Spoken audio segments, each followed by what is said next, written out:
is my audience. Today I'm going to demonstrate how to make homemade pizza since my nationality is half Italian. The origin of the word pizza is unknown, but it means pie in Italian.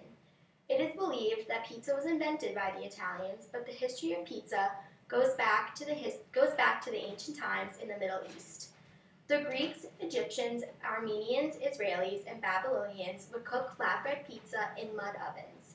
It is the Greeks, Romans, and Egyptians who were known to top the bread with olive oil and spices, which is what we call focaccia bread. In 1522, tomatoes were brought to Europe from Peru. Tomatoes were used by the people of Naples. The people of Naples placed tomatoes onto their yeast dough, which created the first pizza.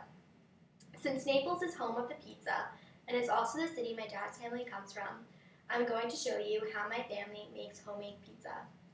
First, you have to make the dough, and I already made the dough, but I'll explain to you the steps involved in making it. You combine 3½ cups of flour, 1 teaspoon of sugar, 1 envelope of instant dry yeast, and 2 tablespoons of kosher salt. You place these ingredients in a mixer, and while mixing you add 1½ cups of water.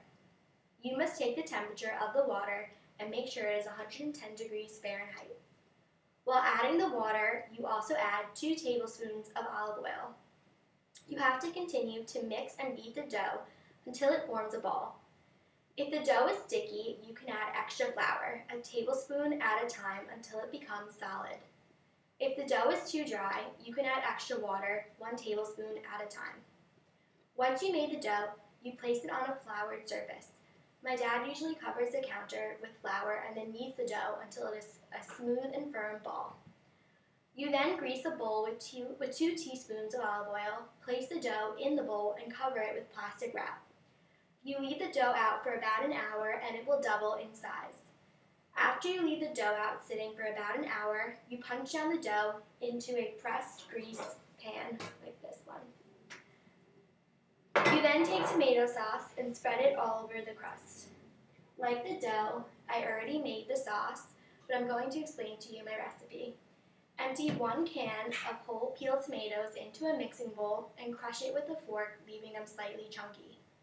Add 2 tablespoons of olive oil into another pot and add 1 small cut-up onion and saute. You then add 1 cut-up clove of garlic and saute for about a minute until it is golden in color. You then add the crushed tomatoes into the pot with the onions and garlic. You stir well and bring to a simmer.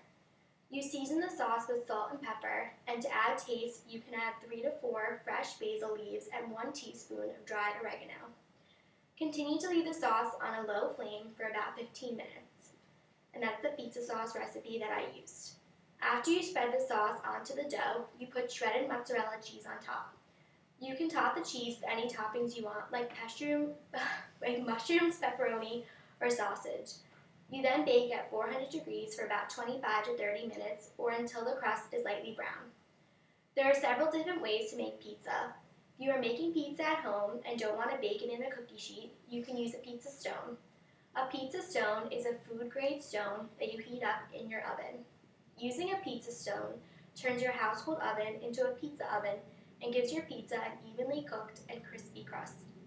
If you don't have time to make your own dough, you can often purchase pre-made dough from your favorite local pizzeria.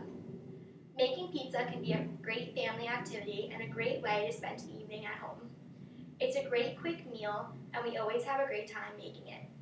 I hope you've enjoyed my speech and that you can enjoy making pizza at home too. And now I'll show you what a finished pizza looks like. And this is what it looks like.